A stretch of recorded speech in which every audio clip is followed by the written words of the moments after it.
in a land where moonlight kissed silver towers and shadows whispered secrets of old. There once lived a princess whose heart longed for something more than the crown she wore. She met a stranger beneath the glowing stars, a prince from a forgotten realm, with eyes that held both sorrow and magic. But when love blooms between light and mystery, can it survive the storm of destiny? Close your eyes, breathe slowly, and let your heart wander into a world of wonder, courage, and timeless love. Tonight, will you discover what true love means when it's tested by fate? The moon was full that night, silver and soft, painting the kingdom of Ilarion in gentle light. The wind carried the scent of roses from the palace garden, and the faint hum of the fountains lulled the night to calm. Yet inside the highest tower, Princess Arwen could not sleep. Her golden hair shimmered like starlight as she sat by the open window, gazing at the endless sky. The court musicians had long gone silent, and the guards outside the tower had stopped their rhythmic march. Only the whisper of the night remained, soft, distant, almost like a voice calling her name. She had heard it before, a voice that came when the moon was full, when the world was still, and her heart felt heavier than usual. Arwen, it was neither a dream nor a sound she could explain. The voice wasn't frightening.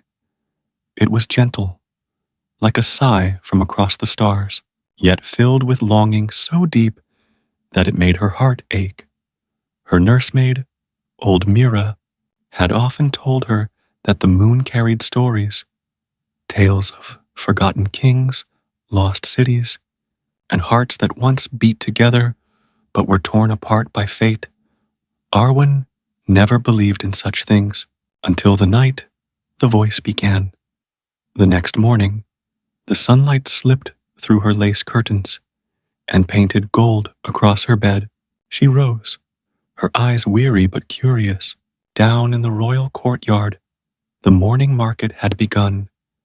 Voices, laughter, and the smell of bread baked fresh. She often visited in disguise, just to feel ordinary for a while.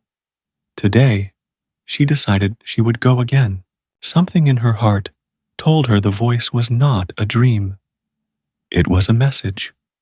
With her cloak drawn tight, she left through the garden gate, past the blooming magnolias, into the bustle of the lower city. The streets were alive, cobblestone paths shining after a light rain, children chasing doves, and merchants calling out their prices.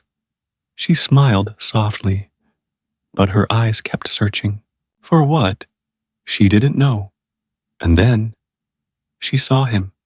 At the far edge of the market, near the old wishing well, stood a man cloaked in deep navy blue. His posture was still, yet he carried a quiet strength, the kind not found in soldiers, but in those who have known both battle and loss. His face was partly hidden, but when he looked up, her breath caught, eyes unlike any she had seen, a storm of silver and dusk, eyes that looked as though they'd seen centuries. He didn't speak, neither did she. Yet, in that single moment, the noise of the market faded, and it was as if the wind itself paused. Arwen blinked, and the man turned away, vanishing into the narrow street that led toward the forest. "Wait," she whispered, taking a step forward, but he was gone. That night, she could not eat. The grand hall glittered with candlelight. Her father, King Aldrich, spoke of border politics, and her mother, the queen, smiled politely to visiting nobles. But Arwen's heart was far away. When the moon rose again, she went to the tower. The same silver glow filled the air, and her pulse quickened. And then the whisper returned. "Arwen, you found me," she gasped. Looking around, But the tower was empty, only moonlight, only wind. Yet deep in her soul, she knew that voice belonged to him. Who was he? Why did his presence stir something so ancient, so familiar, as though they had met long ago? Not in this lifetime, but another. Her heart trembled, and outside, in the far distance, beyond the kingdom's walls, in the shadowed forest, where the mist curled like breath, the mysterious prince watched the same moon, whispering her name back to the stars. The next dawn came with a hush, soft dew glistening on the roses, and the faint mist wrapping around the palace like a dream refusing to fade. Princess Arwen had hardly slept. Her mind was haunted by that voice, the memory of the man with the silver eyes, and the unshakable feeling that something within her was awakening, something she had long forgotten. When her maid knocked to bring her breakfast, Arwen pretended to be asleep, but the moment the footsteps faded, she rose quickly, dressed in a simple cloak, and slipped out through the east garden gate, the same hidden path she had taken before. Today, she would follow the call. The forest lay beyond the lower hills of Ilarion, stretching for miles, a place both feared and admired. They called it the Forest of Whispers, for the trees there were said to murmur secrets of those who entered, and the winds carried voices from another realm. Few dared to wander inside, for strange lights were said to glow there at night, and some who went in never returned. But Arwen's heart was braver than her fear. The morning sunlight flickered through the trees as she stepped past the edge of the woods. The scent of pine and earth was thick, the air cool and heavy with mist. Her slippers pressed against the damp ground, and each step felt like she was walking deeper into a memory, one she did not yet understand. Arwen, the voice again, faint but clear. It wasn't frightening, it was achingly beautiful, like a melody she knew by heart, but couldn't remember where she had heard it. She followed it. The deeper she went, the stranger the forest became. The trees grew taller, the air shimmered faintly, and tiny motes of blue light drifted through the branches like fireflies. A narrow stream wound between mossy stones, reflecting the sky like glass. Then, through the veil of mist, she saw him again. He stood near the stream, his back to her, cloak glinting faintly in the filtered sunlight. For a moment, Arwen froze. Her heart raced, her breath caught. Every fiber of her being screamed to go back. Yet she took a step forward. The man turned. His face was as she remembered, sharp, calm, and strangely sad. His eyes, silver and stormy, softened when they met hers. "I knew you'd come," he said quietly. Arwen could not speak. She only nodded, as if the moment required no words. "Who are you?" she finally whispered. "And why do you call my name, as though you've always known it?" He smiled faintly, though his eyes shimmered with something deeper. Pain, perhaps. "I am Kale, Prince of the Forgotten Kingdom of Therion. And you, Princess Arwen, once belonged to my world." She frowned softly. "Your world." He gestured to the forest around them. "This forest is not what it seems. To your people, it's only trees and mist. But to me, and to those who remember, it's the veil between our realms. Beyond it lies Therion, my home, a kingdom that fell long before your people even built Ilarion's first walls." Arwen's pulse quickened. His words stirred something deep in her, a memory just out of reach, a whisper, a song, a face in a dream. "Why do I feel like I've seen you before?" she asked softly. "Like I've known you?" Kale stepped closer, The air between them glowed faintly, a silver shimmer like moonlight woven through mist. Because you have, he said gently. Once, long ago, before the forest divided our worlds. Arwen's eyes widened. You mean I've lived before? He nodded. You were once of Tharian, a guardian of the silver flame, the light that bound our realms together. But when the shadow came, you chose to cross into this world to protect that light.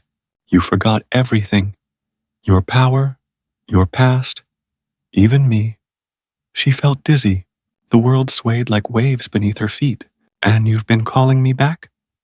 Kale's expression softened every full moon when the veil weakens.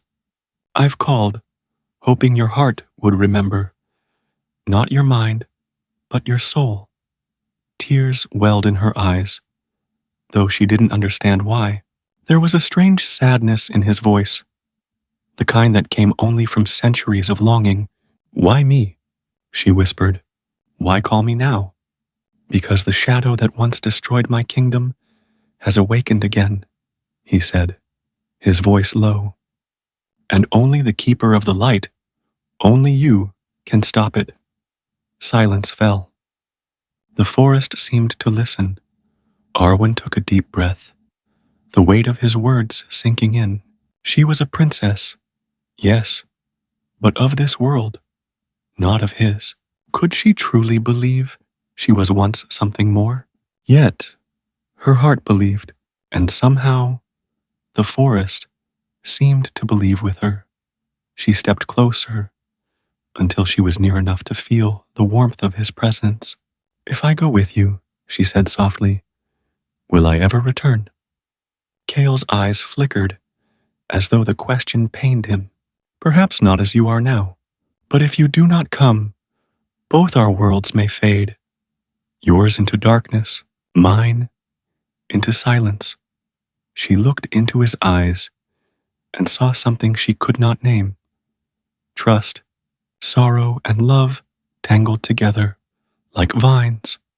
Finally, she whispered, then take me there.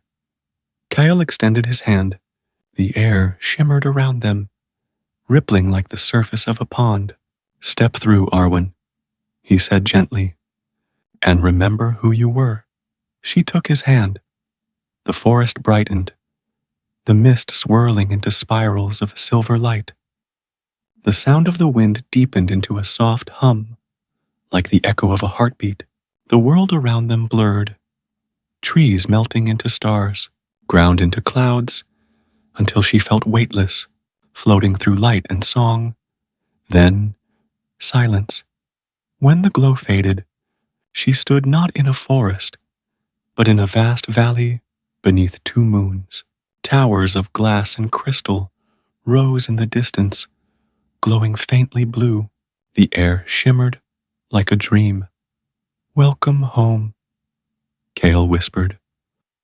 Arwen's eyes filled with wonder and with fear. Home, a word that suddenly felt both strange and familiar.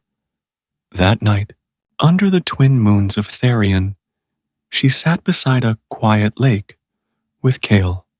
He told her stories of the lost flame, of the kingdoms that fell, of how he'd waited through centuries of moonlight for her to return. And though the world around her was unknown, his voice calmed her heart like a lullaby. As her eyes grew heavy, she looked at him once more and murmured, Kale, if I was once yours, why do I still feel like I'm dreaming? He smiled sadly. Because love that survives beyond lifetimes never feels real. It feels like a dream we're still inside. And as she drifted into sleep beneath the glowing moons, he whispered into the quiet, this time, I won't lose you again. The soft hum of the night wrapped around me like silk. When I opened my eyes, I was lying on something that felt like velvet grass, cool, shimmering faintly under the light of two moons that hung side by side in the endless sky. For a moment, I couldn't breathe. The air was clear but strange, as if every inhale filled me with light instead of air. The stars above weren't scattered. They were arranged, glowing in spirals and patterns that felt almost alive. I sat up slowly. My heart pounded, not from fear, but from awe. This was no dream. This was Tharian, the kingdom Kale had spoken of. Kale stood a few paces away, watching me with quiet tenderness, the moons reflected in his silver eyes. And for a heartbeat, I thought he looked almost like a star himself, something not meant to belong to earth or sky, but somewhere in between. "Welcome, Arwen," he said softly. "You are safe here." We stood at the edge of a vast valley, surrounded by crystal towers that shimmered with soft blue light. Between them flowed streams of glowing water, and flowers of silver and violet swayed, even though there was no wind. A path of smooth stone curved ahead, leading toward a distant palace that glittered under the moons, like it was made of frost and light. I whispered, "It's beautiful." Kale nodded, his expression both proud and sorrowful. It was once the heart of all creation, a bridge between worlds. Until the darkness came, his tone made my chest tighten. "The shadow you spoke of," I murmured. He looked toward the horizon, where the stars dimmed slightly, as though something unseen stirred there. "Yes, it devoured everything, our forests, our people, even the stars. Only this valley survived because of the flame you carried." "The silver flame," I said, remembering his words from before. He nodded. "The light that binds life and dream, love and loss. When you crossed into the mortal world, the flame followed you, sealed inside your heart. That's why the shadows cannot cross into your world fully. But now, the flame weakens, and the darkness grows restless again." We walked along the glowing path. The more I looked, the more I realized that Tharian wasn't just beautiful, it was alive. The light in the flowers pulsed softly, as if in rhythm with my heartbeat. The air sang faintly, whispers of forgotten songs drifting between the towers.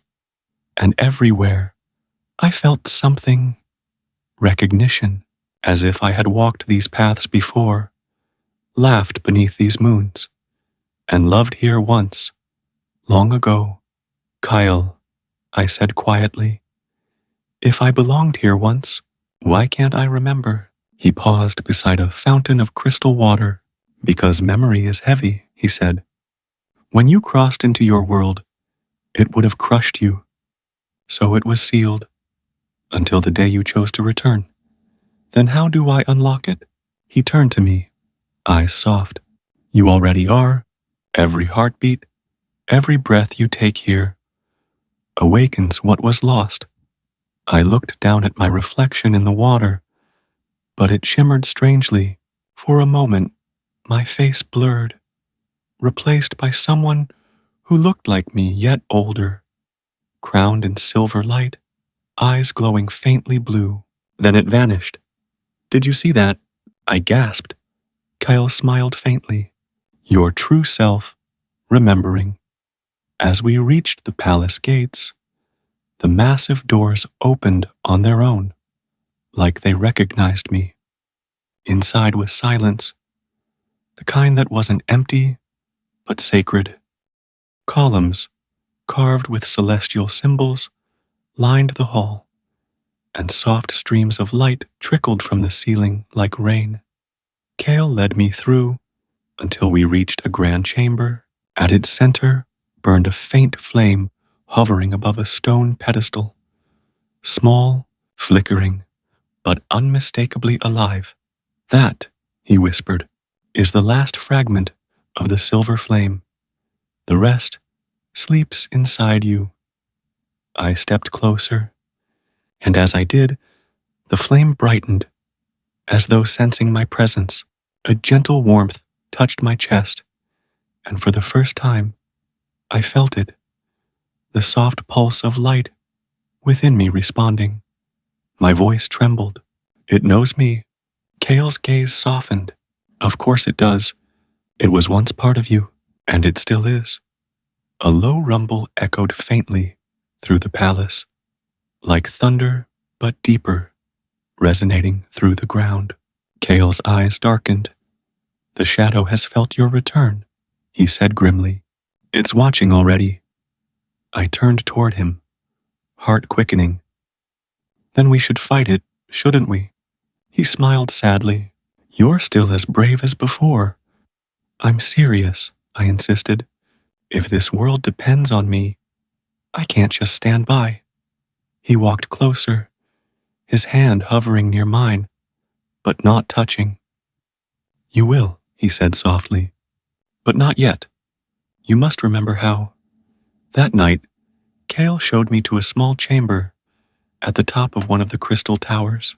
From its balcony, I could see the whole valley, glowing rivers, silver trees, and the soft shimmer of stars reflected on glass. As I looked out, a calmness washed over me, despite everything. The strangeness, the danger, the confusion. It felt like peace. Kale lingered at the doorway, his voice quiet. You once told me that every light carries its own song. When you remember your song, the flame will awaken. He turned to leave, but I called softly, Kyle. He paused. If I was truly yours, why did I leave? He looked at me for a long time, the moons reflecting in his eyes. Because love is not ownership, Arwen, he said softly. You left to save me, and in doing so, you forgot that I ever existed. His voice trembled just slightly at the last words, and my heart ached without knowing why. When he was gone, I lay down on the shimmering bed and closed my eyes. The room glowed faintly, stars pulsing above. I could still feel the warmth of his voice, the weight of his sadness, and as I drifted to sleep, a whisper filled my mind, a melody without words, distant but familiar, a song of light, a song of loss. And though I couldn't remember the lyrics, I knew it was mine. The night air of Therion was unlike anything I had ever known. It hummed softly, alive with whispers that weren't quite words. When I closed my eyes, the world didn't disappear. It deepened. The silver glow of the moons seeped into my dreams, painting visions I couldn't understand, but couldn't look away from either. That night, as I drifted into sleep in the crystal tower, I dreamt again. But this dream felt different. It wasn't a blur or a shadow. It was sharp, real, and heartbreakingly familiar. I was standing in a grand garden, the same valley I had seen before, but it was alive in full bloom. Flowers of every color shimmered under golden sunlight. Fountains sang with liquid light, and laughter, soft, pure laughter, filled the air. And there he was, Kyle, but younger somehow, or perhaps more human. His silver eyes held warmth, and his smile, the kind that could make the whole world forget its sorrows. He reached out his hand to me. Arwen, he said, and the sound of my name on his lips was music. The flame responds only to truth. Do you still trust me? I laughed softly in the dream, taking his hand, always. Our hands touched, and light flared between our palms. Brilliant, alive, singing with a melody that echoed through the valley. The silver flame danced above us, weaving ribbons of light that curled around the towers and into the sky.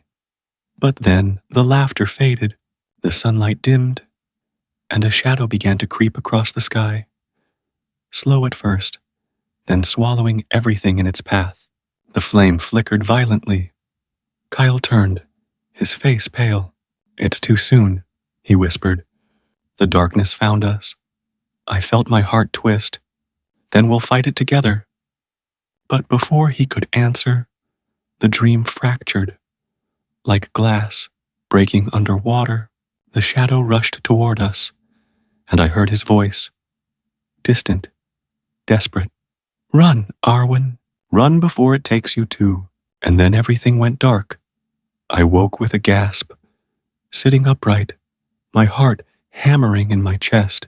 The silver glow of the moons still bathed the room, but the warmth of the dream was gone, replaced by the chill of fear and longing.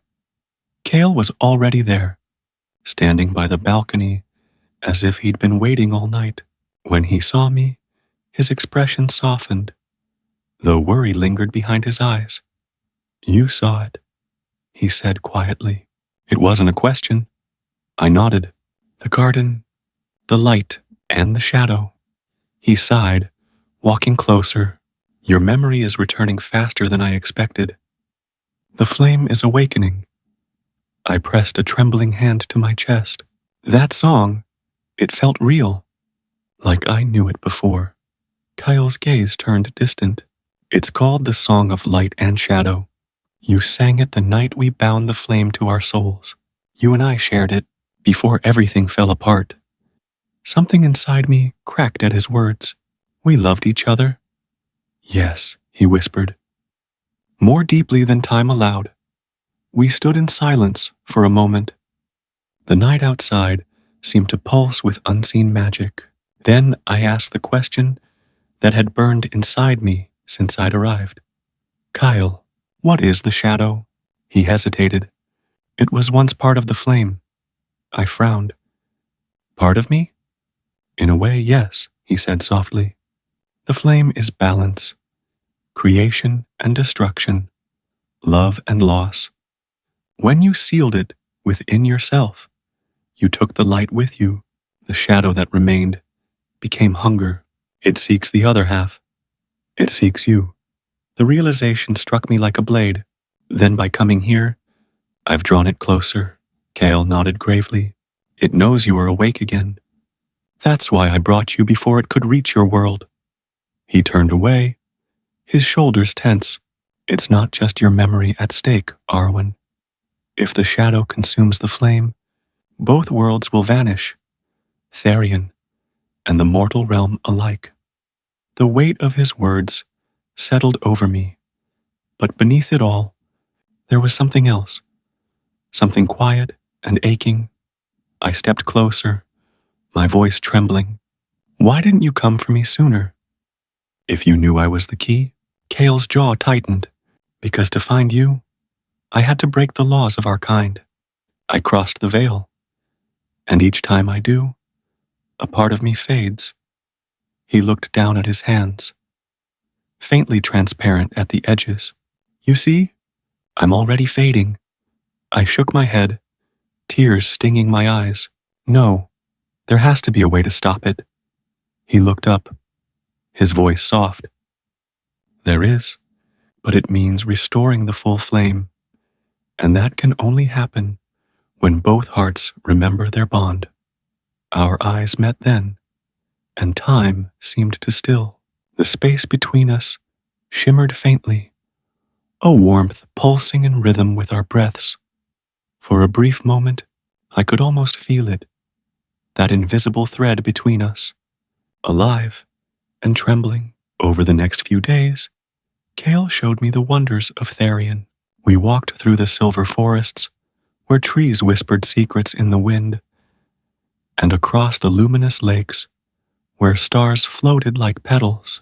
Every corner of the realm seemed to remember me, even if I didn't yet remember it.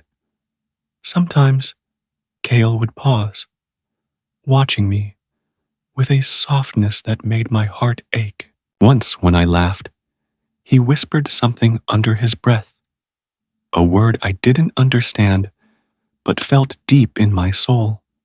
And yet, behind all the beauty, the shadow lingered, unseen but felt. The skies were dimmer each night, and the song of the flame grew fainter. One evening, as we stood on a bridge of light overlooking the valley, Kale spoke quietly. "There's something I haven't told you." I turned, sensing the heaviness in his voice. "What is it?" He hesitated, then said, "You didn't just leave this world. You sacrificed it. You gave your power, your light, to save me when the shadow struck." My breath caught. I saved you?"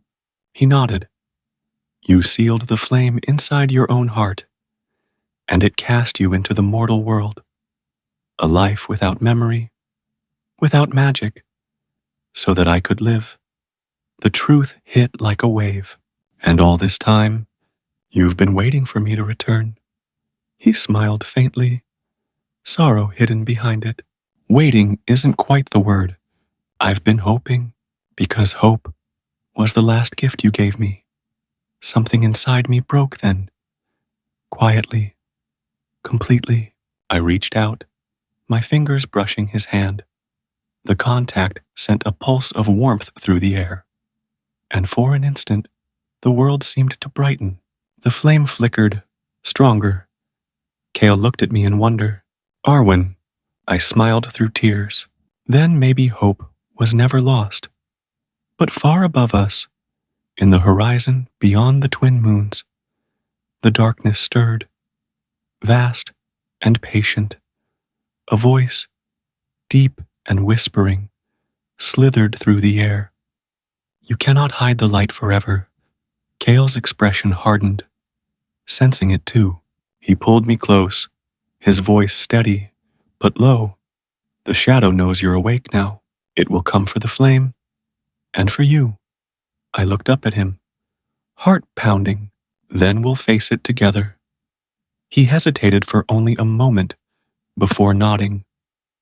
"Together," he whispered, and as the stars began to fade under a slow-moving darkness, I knew this peace, this fragile, beautiful calm, was only the beginning of a much greater storm.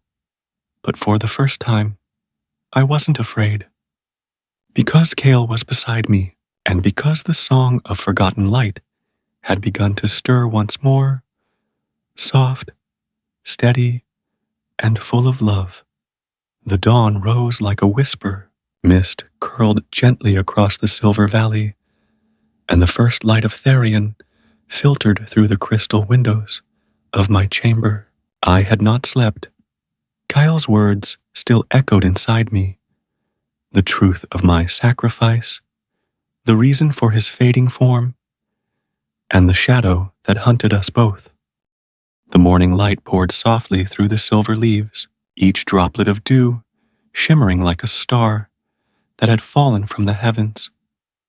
I awoke to the sound of Kale's quiet breathing beside the dying embers of our fire. He looked peaceful, almost human.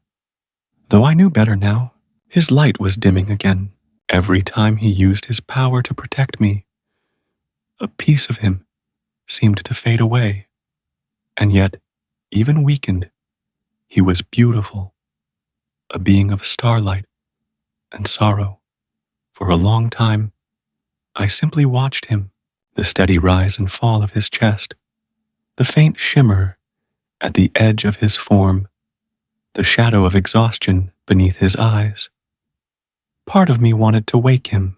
Another part wanted to let him sleep forever, just so I could pretend we were still safe. But peace, I was learning, never lingered long in our world.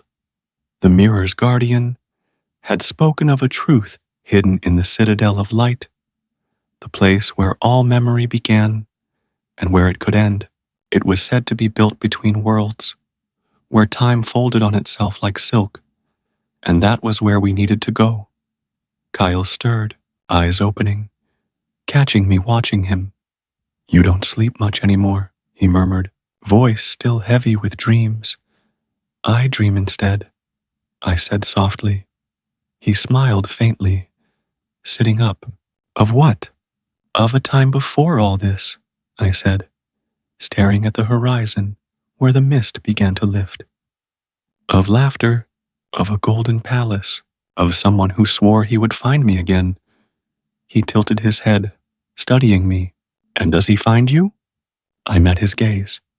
Every time. The silence that followed was heavy, not awkward, but full, like two heartbeats sinking. Then, before either of us could speak again, the ground beneath us trembled, a low, deep rumble that came from the direction of the valley. Kyle rose instantly, his expression shifting. They've found us. Who? He didn't answer right away. His eyes turned toward the faint silhouette of white spires glinting far in the east. The citadel's guardians, or what's left of them. We traveled quickly, following a hidden path through the forest that soon gave way to open fields bathed in pearly mist. As we approached, the citadel of light began to take shape. Vast towers that rose like frozen lightning, their surfaces glowing faintly from within. It was the most beautiful thing I'd ever seen. And yet, something felt wrong. The closer we got, the quieter everything became. No birdsong, no wind, no whisper of life. The light felt artificial, hollow, as if it were holding its breath. This place feels empty, I murmured. Kyle nodded, voice low. The citadel hasn't sung in 1,000 years. Not since the flame was lost. My heart tightened. You mean me? He looked at me then, eyes soft. Yes, you are the echo it's been waiting for. When we entered through the massive gates, the air shimmered faintly. The walls were made of living crystal. They hummed, softly, as if listening. Every step we took left a faint glow on the floor, fading behind us like forgotten footprints. Kale led me down a long hall lined with mirrors, thousands of them, each reflecting not what was, but what had been. In one, I saw a vision of myself as a child, laughing in a garden full of star lilies. In another, I saw Kale, kneeling before me, light flickering, his hand reaching toward mine. And in yet another, I saw the shadow, its form draped over the palace, whispering into the dark. I shivered. These are memories. He nodded. The citadel stores every heartbeat ever carried by the light. But only the flame can unlock the truth. Then show me how. He stopped in front of a massive door, made of woven gold. Beyond this door lies the heart chamber. If you enter, the citadel will reveal what even I cannot remember. I turned to him, searching his face. And you? His voice was steady, but his eyes betrayed the sadness there. I cannot go with you. My light belongs to the old realm. If I enter, I'll fade completely. I shook my head. Then I'm not going. He smiled. A small, broken thing. You must. The shadow's power is growing. And soon, not even the flame will be enough. We need the truth, Arwen. I reached for him. Kyle, please. He took my hand gently, pressing it to his chest. Do you feel that? His heartbeat was faint, like a whisper. It beats because of you, he said softly. So go, remember, and come back to me. I stepped through the golden door. Instantly, light surrounded me, warm, endless, alive.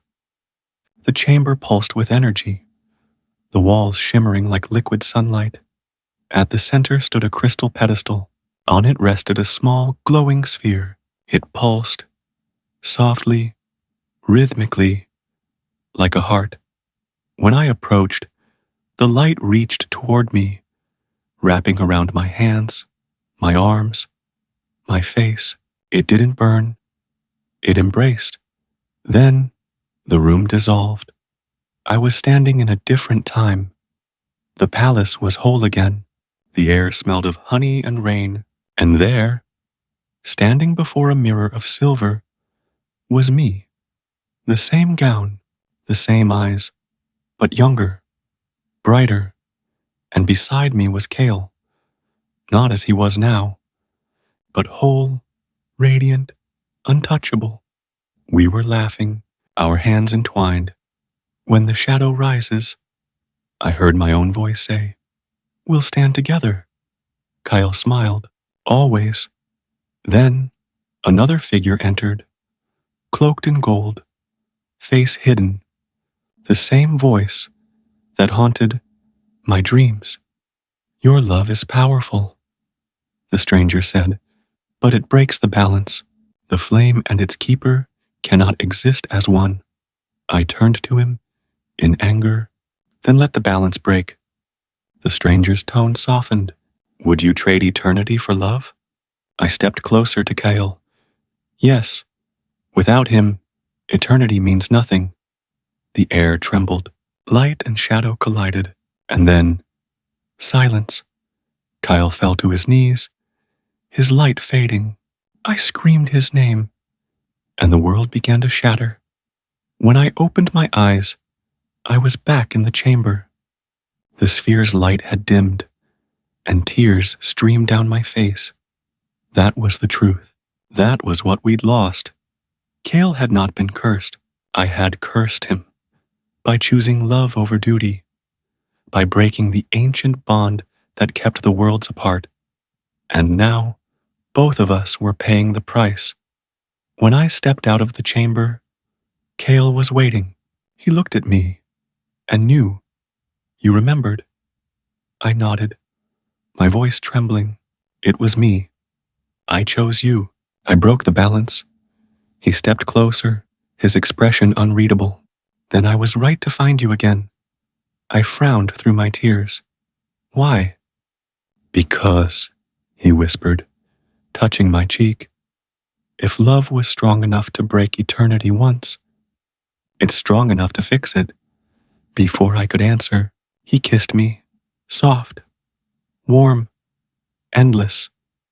And for that single heartbeat, I felt the world align again, like two stars finding their orbit. But as the light deepened around us, a sound echoed from far below, a low, distant rumble that made the citadel tremble. Kale's hand tightened around mine. "The shadow knows. It's coming." I looked toward the great window at the end of the hall. The horizon was black, clouds swirling, lightning flashing in shapes that almost looked like eyes. He turned to me. "Arwen, we have one chance left. The flame must be reignited." "In the chamber below," I nodded. "Then we'll go together." But he hesitated. And in that pause, my heart broke all over again. He whispered, almost to himself, "The keeper doesn't survive the rekindling." I shook my head fiercely. "No, I won't lose you again," he smiled softly. "You didn't lose me, Arwen. You found me." Every time the citadel shook again, the shadows grew closer, and as the world around us began to darken, Kale took my hand and led me down the final stairway toward the heart of all creation, where love, light, and fate would finally collide. The moon rose high over the palace gardens that night, its silver light spilling across the marble fountains like threads of liquid glass. The wind moved gently through the willows, making them whisper secrets to one another. It was the kind of night that felt alive, too quiet, too perfect, as if holding its breath for something extraordinary to happen. Princess Arwen couldn't sleep. Her heart had been restless ever since the masked ball 2 nights ago, when Prince Kale, the mysterious visitor from the northern kingdom of Leora, had spoken her name in a whisper that felt both new and ancient. She sat by her window, looking out at the stars. The scent of jasmine drifted in, and she traced circles on the frost-covered glass. Somewhere far away, she could still hear the echo of his voice, gentle yet strong, carrying something she couldn't name. What was it about him that felt so familiar, yet so forbidden? Down in the courtyard, the fountains shimmered under the moonlight, and there, just at the edge of the shadows, a tall figure stood, cloaked in dark silver. He looked up toward her window, as if he already knew she would be there. Her breath caught. It was him. She hesitated, her heart thudding softly, then slipped on her shawl and stepped silently into the corridor. Her bare feet brushed the cool stone floor as she made her way down the grand staircase. Every flicker of torchlight seemed to follow her, lighting her path. When she reached the garden gate, Cale turned. "I was hoping you wouldn't sleep," he said softly, his voice calm and low. "Why are you here?" she whispered, glancing over her shoulder toward the palace windows. "If my father, your father, already suspects I am more than a visiting prince," Cale interrupted, a small smile playing on his lips. "But tonight isn't about him, Arwen. Tonight is about the truth." He held out his hand. For a moment, she hesitated, then placed her fingers in his. His touch was warm, despite the cool night air. They walked through the moonlit garden paths, where petals glowed faintly, like stars fallen to earth. The night hummed softly with crickets and the murmur of the fountains. Finally, Cale stopped beside the ancient willow at the far end of the garden, the one said to be older than the palace itself. "There's something I must tell you," he began. "Something I should have told you the moment we met." Arwen felt a chill, though the wind was still. "Then tell me now," she whispered. Cale looked up at the moon. "My kingdom is not at peace. Leora has been cursed for 100 years.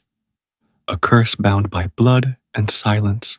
I came here not for alliance, not for trade, but because of a prophecy, one that spoke of a princess of the southern stars, whose voice could break the spell." Arwen stared at him, the moonlight painting her face, pale and bright. "A prophecy," she echoed softly. He nodded. "And when I saw you, Arwen, when I heard you sing at the festival, I knew it was you." Her pulse quickened. "But that's impossible. I don't possess magic." Cale stepped closer, his gaze deep and steady. "Magic doesn't always mean power, Arwen. Sometimes it means the heart that chooses to believe when the world has forgotten how." For a moment, the night held its breath. Then the willow's branches swayed, though there was no wind. The air shimmered faintly around them, and the fountain's water began to ripple with a faint golden hue. Arwen's eyes widened. "Cale, what's happening?" He looked at her with awe and sorrow. "It's reacting to you. The curse can sense the one who was foretold." She stepped back slightly, overwhelmed. "I don't want this. I don't want to be part of a prophecy." "But you already are," Cale said gently. "And if you don't help, my people will remain trapped in darkness." The sincerity in his eyes made her chest tighten. "Why didn't you tell me sooner?" "Because I didn't want you to see me as someone using you," he replied quietly. "I wanted you to know me before the truth bound us both."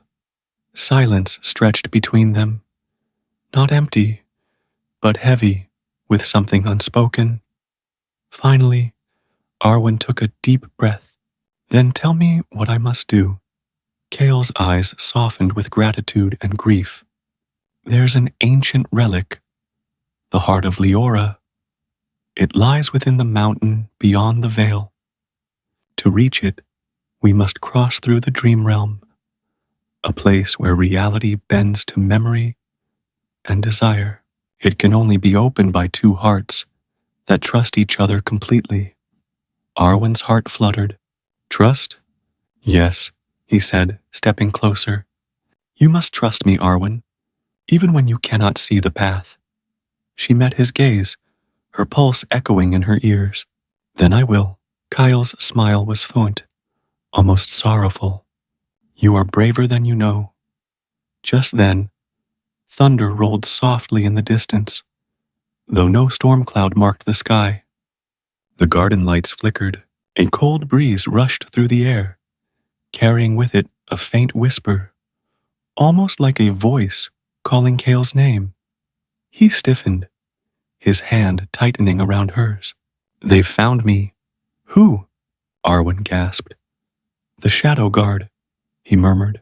Servants of the curse. They've crossed the border. The moon dimmed behind a sudden veil of clouds, and the gentle glow of the fountains turned dull. Dark shapes flickered at the garden's edge, moving silently between the hedges. Arwen's heart pounded. We must go. Kale raised his hand, summoning a faint light that hovered above them like a soft star. Follow me, he whispered. They darted through the garden, the shadows closing in around them. Every step echoed through the cold night. Arwen's shawl fluttered like a bird's wing, her breath coming in sharp bursts. She didn't look back. She couldn't. At the far end of the garden stood the old stone archway, half covered in ivy. Beyond it shimmered something like glass, a curtain of starlight rippling in the air. The portal, Kyle said, his voice low. It leads to the dream realm. Once we cross, they can't follow. Without hesitation, Arwen nodded. Then let's go. Kyle reached for her hand, but before he could speak, a shadow lunged from the darkness. Tall, cloaked, faceless. It swung a blade made of smoke. Kale pushed Arwen aside, the weapon grazing his arm. Kale, she cried, but he turned, his eyes blazing faint blue. With a motion of his hand, he cast a circle of light that burst outward, throwing the shadow back into the darkness. Now, he shouted, pulling her toward the archway. The world flashed white. For a moment, everything was weightless, silent, as if time itself had vanished. Then, with a breath, they emerged into another realm. The air was thick with mist and faint music. Floating lights drifted like fireflies above a landscape that seemed to shimmer between dream and memory. Mountains glowed in the distance, their peaks bending like waves. The ground beneath their feet was soft and luminous, reflecting the stars. Arwen looked around in wonder. Where are we? Kale's voice was low and reverent. The dream realm, the space between our world and the next. She turned to him and saw the faint shimmer around his shoulders fading. The wound on his arm glowed faintly, bleeding light instead of blood. You're hurt, she whispered. He smiled softly.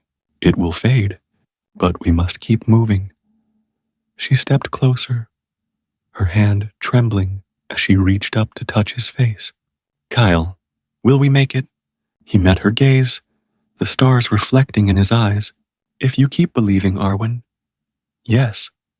And for the first time that night, she smiled, not because she was certain of what lay ahead, but because in that moment, beneath the endless sky of dreams, she believed, somewhere behind them, the shadow of the curse lingered, waiting, watching. But for now, only the soft rhythm of their hearts filled the silence. The journey had only just begun. When Arwen awoke, the air was glowing. Soft ribbons of mist drifted around her like silk, and the ground beneath her shimmered with colors she couldn't name. Pinks that turned to silver, gold that faded into blue. She blinked, unsure if she was awake or dreaming. Beside her, Kale sat quietly, his cloak spread across the ground, watching her with tired eyes. "Are you all right?" he asked softly, his voice hushed, as though afraid to disturb the air. She nodded slowly, brushing her hair from her face. "Where are we now?" Kale looked around. The heart of the dream realm. Every soul that has ever dreamed leaves a trace here. Memories, wishes, regrets. They take form and drift endlessly. Arwen looked at him, uneasy. "So what we see isn't real?" He smiled faintly. "It's real in the way dreams are. It can touch your heart, but vanish when you wake." As they stood, the mist began to shift. Shapes took form. Soft outlines of children chasing butterflies. An old woman humming a lullaby. A knight polishing armor that faded like smoke. The air was full of whispers, voices from 1,000 forgotten dreams. Arwen's breath caught. "It's beautiful and sad." Kale nodded. "That's how truth often is." They walked side by side through the silver fog. The path beneath them glowed faintly with each step, lighting their way forward. As they walked, Arwen noticed something strange. The dreams around her began to shimmer with faint color when she passed. Flowers turned from gray to gold. Laughter echoed more clearly. It was as if her presence awakened them. Kyle watched quietly, eyes full of wonder. "It responds to you again," he murmured. "The prophecy wasn't wrong." Arwen frowned, half smiling. "You speak of prophecy as if it were a burden you've carried too long." "It is," Kyle admitted. "My people stopped believing long ago. I was raised to restore what was lost, but I never believed I'd find someone who could." She looked at him, her voice soft. "And now?" He met her gaze. "Now I'm beginning to believe."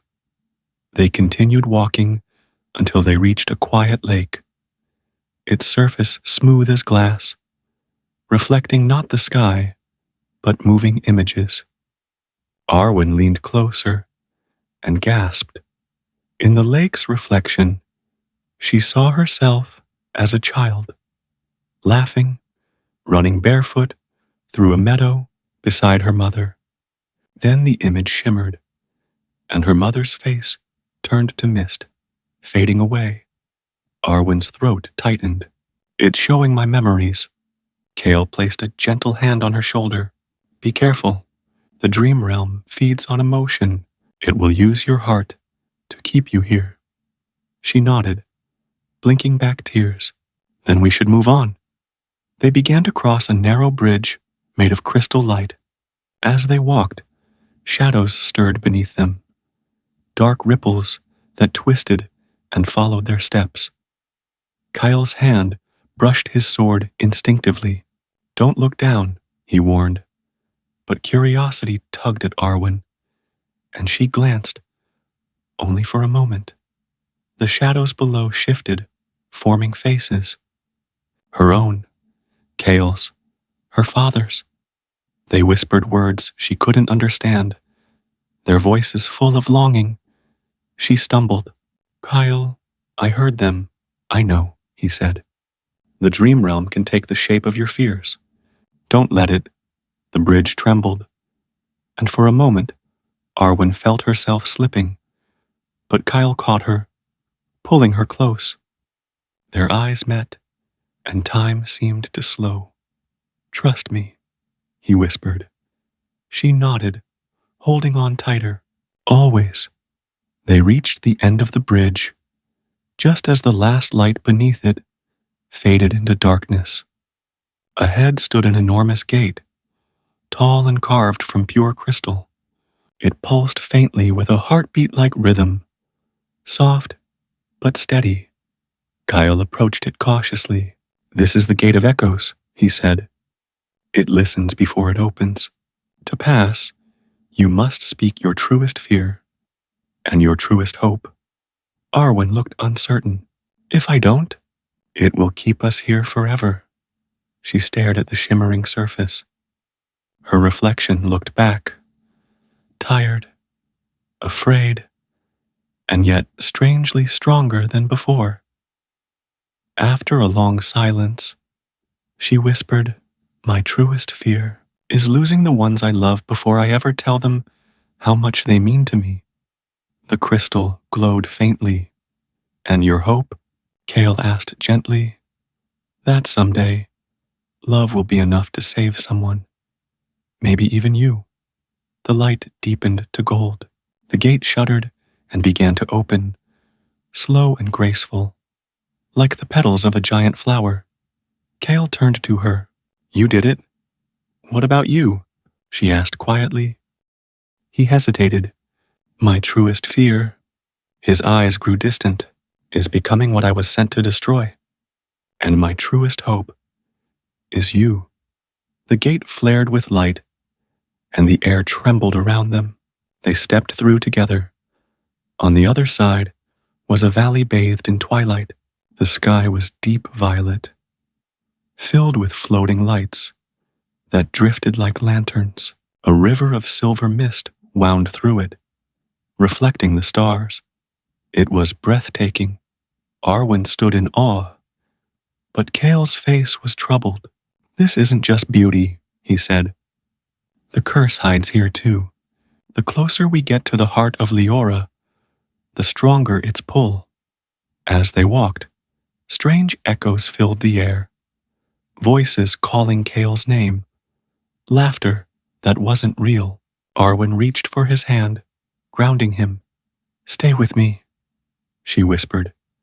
He squeezed her hand. "I'm trying." The mist thickened until they could barely see each other. Then a shape emerged, a tall figure cloaked in gold. Its face was kind, familiar. "Mother?" Arwen gasped. Kyle turned sharply. "Arwen, that's not—" But it was too late. The illusion smiled gently and held out its arms. "My sweet daughter, you've come so far." Tears welled in Arwen's eyes. "Is it really you?" The figure nodded. "Come closer." Kyle grabbed her wrist. "No. If you touch her, it will bind you." Arwen froze, torn between reason and longing. The figure's eyes shimmered. "He doesn't understand." "I've missed you. Come home, Arwen." Her heart ached. Every part of her wanted to run into those arms, to feel her mother's warmth again. But deep down, something in Kale's voice anchored her. She stepped back. "You're not her." The figure's smile faltered. "You think love can save you?"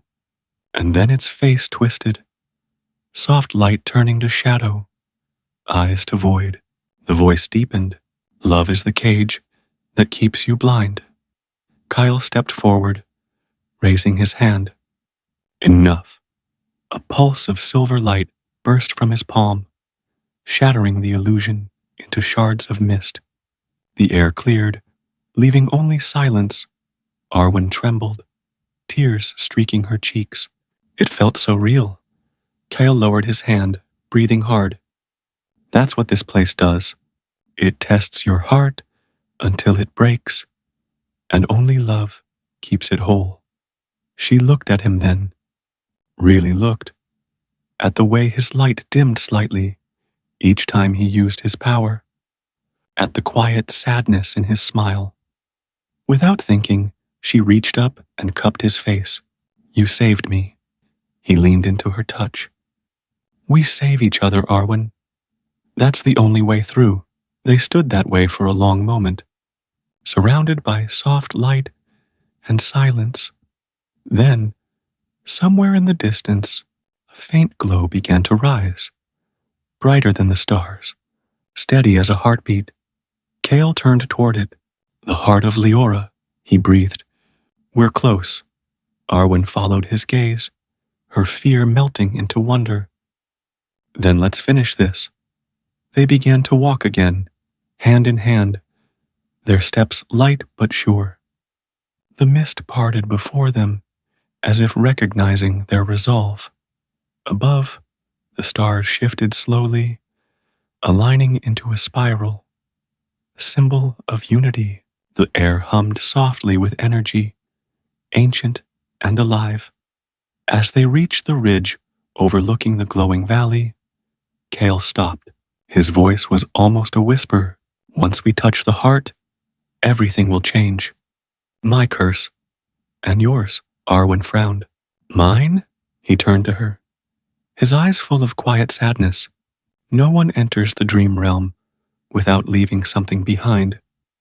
When this ends, you might forget me, like a dream, fading with dawn. Her heart clenched. Then I'll fight to remember. Kyle smiled faintly. Even in waking? Especially in waking. The light from the valley rose higher, washing them in gold. Arwen looked up, her heart both aching and at peace, and as they stepped forward together toward the pulsing light that waited for them, the whispering wind carried their promise through the realm, a melody of hope, love, and quiet defiance against fate. The heart of Leora was waiting, and so was the truth. The air shimmered as if alive. Each step Arwen and Kale took was swallowed by a gentle hum, a song made of light and memory. The valley before them was unlike anything either had ever seen. Flowers glowed softly, like stars scattered on the ground, their petals made of crystal, their scent a faint echo of dreams long forgotten. At the very center of it all pulsed the heart of Leora, a sphere of light, hovering above a pool of water, so still it reflected the universe itself.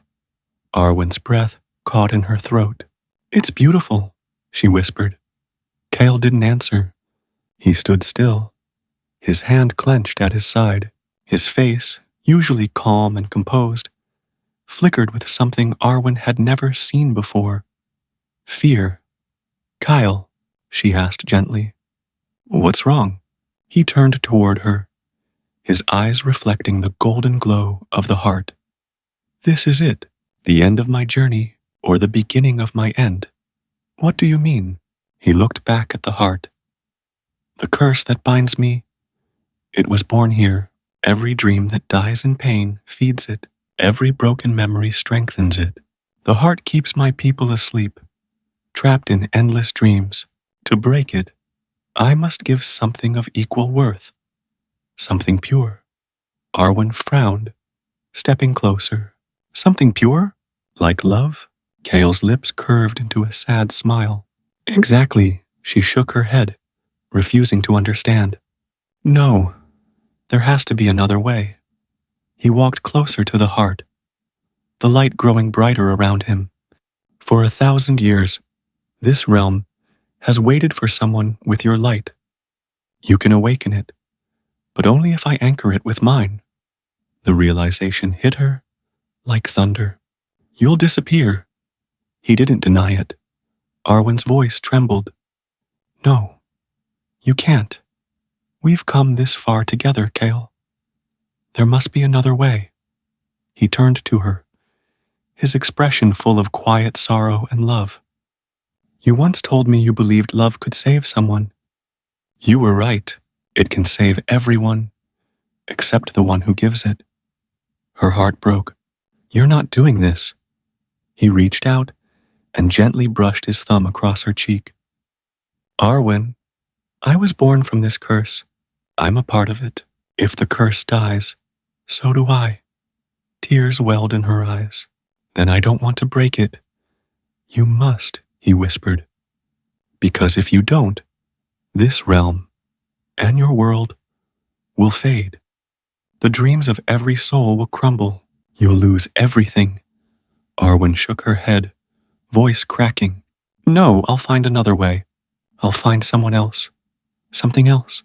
Kyle took her hand, pressing it to his heart. Listen. His heartbeat echoed.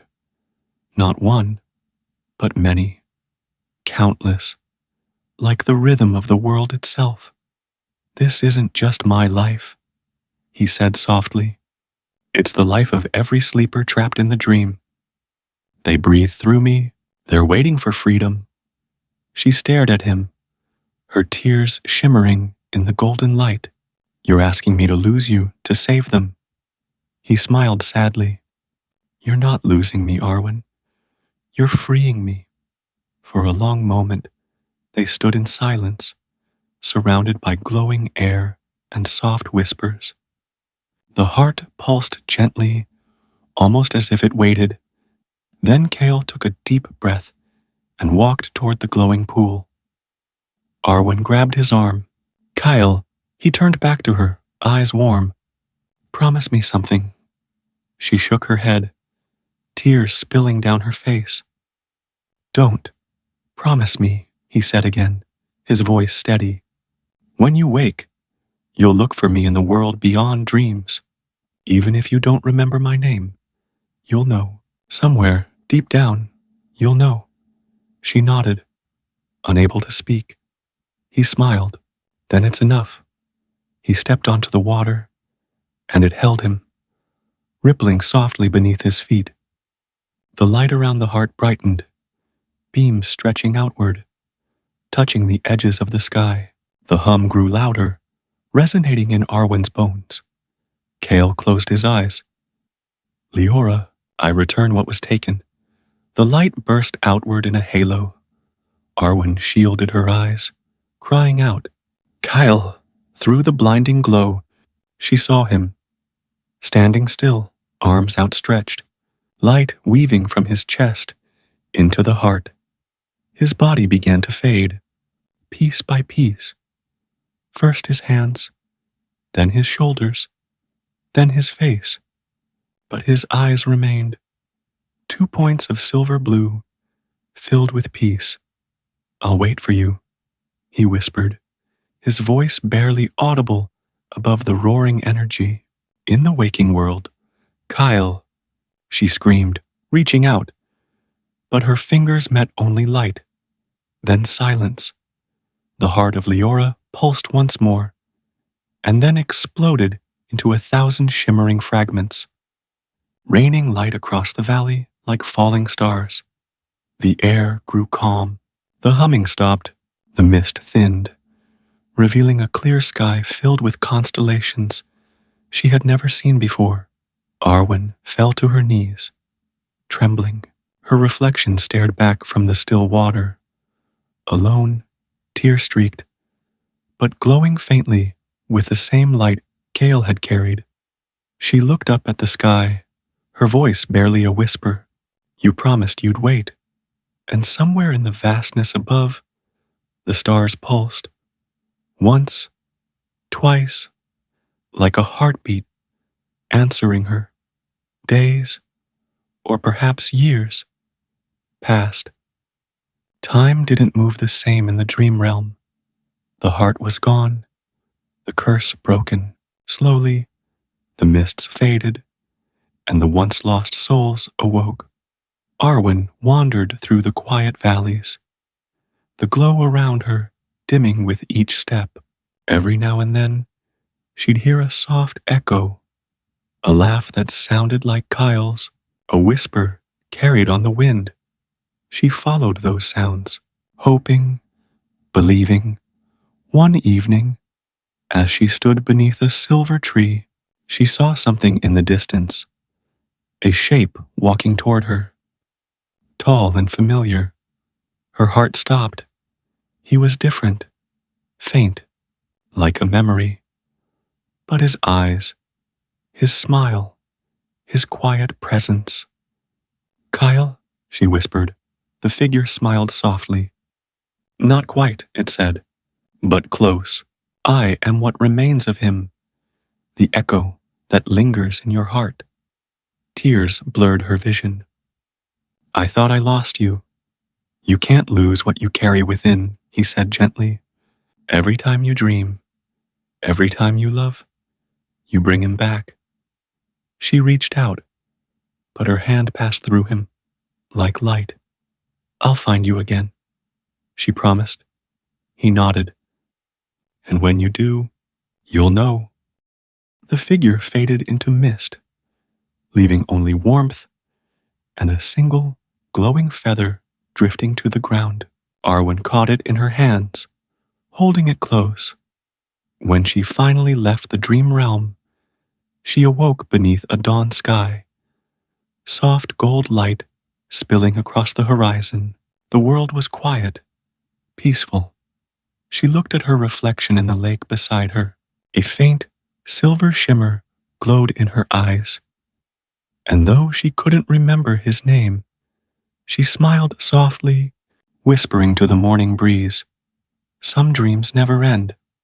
The wind carried her words away, across mountains, through forests, up into the endless blue, until it reached the stars, where a gentle pulse of light answered back, a promise kept. And in the stillness of the waking world, two souls, separated by time and dream, began to find each other again. The wind howled like a wounded beast outside the palace walls. Rain lashed against the tall windows, and thunder rolled across the mountains like drums of war. Inside the royal chambers, Princess Ilara stood before the balcony, her silk gown fluttering in the storm's breath. Her eyes were lost somewhere in the distance, beyond the mountains, beyond the mist, where she knew Prince Aryan waited, or perhaps suffered. 3 days had passed since Aryan had left for his kingdom. 3 days since he had promised, "When the moonlight touches your window again, I'll return to you." But the moon had risen thrice, and he hadn't come. Ilara pressed her hand against the cold glass, her breath fogging it. Her heart pounded with the ache of not knowing. Was he hurt? Had his kingdom found out about their forbidden love? Or had his feelings changed? Her lady-in-waiting, Mira, entered quietly, carrying a candle. "My princess," she said softly, "you haven't eaten all day." Ilara turned, forcing a faint smile. "How can I eat when I do not know if he even lives?" Mira's expression softened. "Love can survive storms, my lady, but you must survive too. For him." Ilara looked away, her throat tightening. "If only the storm could carry my heart to him. Tell him that I'm still waiting." Meanwhile, far away across the dark forest and the roaring rivers, Prince Aryan rode through the tempest. His horse's hooves splashed through mud and water as lightning flashed across the sky. His cloak was soaked through, and his arm bled from a shallow wound, a gift from his father's soldiers who had tried to stop him from leaving the palace. He could still hear his father's thunderous voice echoing in his mind. "You will not see her again. That girl's kingdom is our rival. You bring shame to your crown, Aryan." But Aryan's heart had already chosen. He would rather face the wrath of the world than live without her. He urged his horse forward. "Just a little longer, my love," he whispered into the storm. "I'm coming home, to you." Hours later, as the night deepened, Ilara lay on her bed, half asleep, half awake. The storm had calmed a little, leaving only the soft tapping of raindrops on the roof. In the quiet, she thought she heard a faint sound.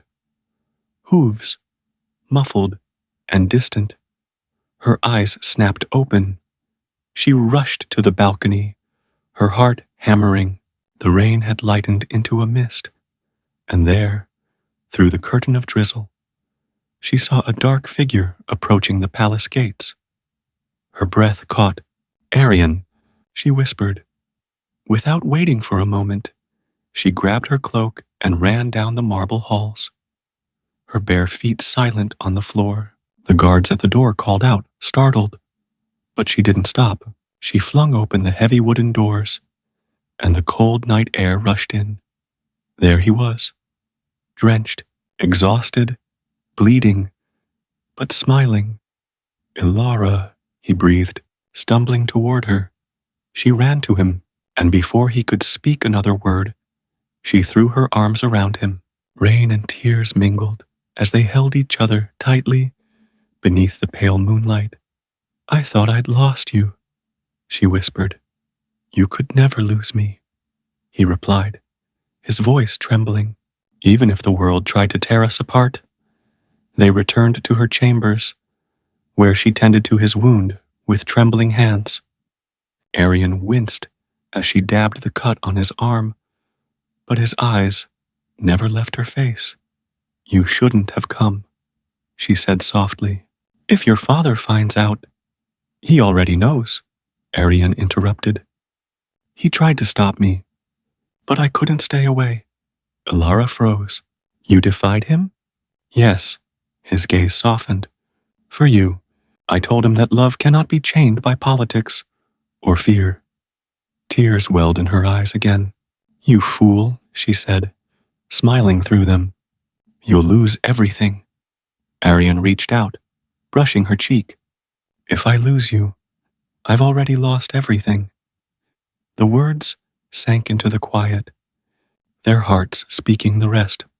Later that night, as they sat by the fire, Arian took something from his cloak. A small silver locket shaped like a crescent moon. He placed it gently in her palm. My mother gave me this before she died. She said it would guide me to what my heart truly desired. I want you to have it now. Ilara looked down at the locket, then back at him. You're giving me your mother's charm? He smiled faintly. It belongs where my heart does. She clasped it tightly, overcome by emotion. But the calm was short-lived. Outside, the sound of horses echoed again. Many horses, shouts followed, and the clatter of armor. Ilara's heart dropped. Arian stood immediately, his face pale. They've followed me. The royal guards? He nodded grimly. My father's men. They must have tracked me through the forest. Panic filled the room. Ilara grabbed his hand. We must hide you. There's no time, Arian said. If they find me here, your kingdom will be blamed. Then we'll run away. She pleaded. We can go beyond the borders. Live free, live together. For a moment, the thought seemed to shine in his eyes. A world where only they existed. No crowns, no war. But then, reality dimmed it. Ilara, he said softly, cupping her face.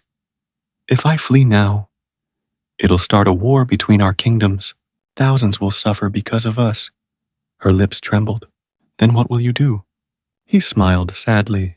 I'll surrender myself, but not before I promise you this. He took her hand and placed it over his heart. No matter what happens, I will find my way back to you, even if it takes 1,000 storms. Tears streamed down her face. Arian, please. But before she could stop him, he pressed a kiss to her forehead and whispered, Wait for me under the moonlight. Then he was gone, disappearing into the storm once more, leaving behind the warmth of his touch and the echo of his promise. Ilara fell to her knees, clutching the locket against her chest. As the palace gates opened in the distance, she could hear the soldiers shouting, the clash of swords, the sound of his horse galloping away. The night swallowed him whole, and the rain began again, soft, steady, sorrowful. By dawn, the storm had ended. The sun rose over the kingdom, painting the sky with gold and pink. Ilara stood once again at her balcony, her hair loose, her eyes weary but alive. Around her neck hung the silver locket, catching the morning light. She whispered to the wind, I will wait. Arian, no matter how many storms come between us. And somewhere, far beyond the horizon, a tired prince looked up at the same sunrise, whispering her name. The morning sun crept across the stone halls of Dravenmore Palace, painting long streaks of light upon the cold marble floors, but no warmth reached the throne room, not when the air itself was heavy with silence and fury. Prince Arion stood before his father, King Tyreth, a towering man with eyes sharp as polished steel. Around them, the royal council whispered in hushed tones, the echo of their murmurs like hissing serpents. So, the king's voice thundered at last, breaking the silence. You dared defy me again, my son. Arion stood tall, despite the exhaustion in his limbs, and the blood still dried on his sleeve. I did what I believed was right. The king's hand slammed against the armrest of his throne. Right? You think abandoning your kingdom for that girl, that enemy princess, was right. She is not our enemy, Arion said, his voice steady, though his heart pounded. She is kind, wise, and full of grace. Her kingdom only wants peace, as do I. The council erupted with shocked whispers. The king rose slowly, his shadow stretching across the floor. Peace, he repeated, his tone dark. You speak of peace while their army lines are borders. You bring dishonor to this crown, Arion. You bring shame to your mother's memory. Arion's breath caught. His mother, the late Queen Isolde, had been gentle, loving, and full of the same compassion Alara carried. Her loss had broken the light in his father's eyes years ago. Don't use her memory as a weapon, Arion said softly. Mother believed in love and in unity. I am only following her path. The king's eyes flared. Enough! Guards stepped closer, their armor clinking. Arion did not flinch. He simply stared at his father, the man who had once lifted him upon his shoulders, who had taught him to wield a sword, now a stranger behind a crown. You are my blood, King Tyreth said in a low growl, but you are no longer my heir. Until you renounce that girl and your foolish heart, you are banished from this kingdom. The words hit like a blade to the chest. Banished. Arion's world blurred. His fists clenched at his sides, trembling with disbelief. You would throw away your own son for love, he whispered. The king's eyes were cold as winter. I would throw away anything that weakens the throne.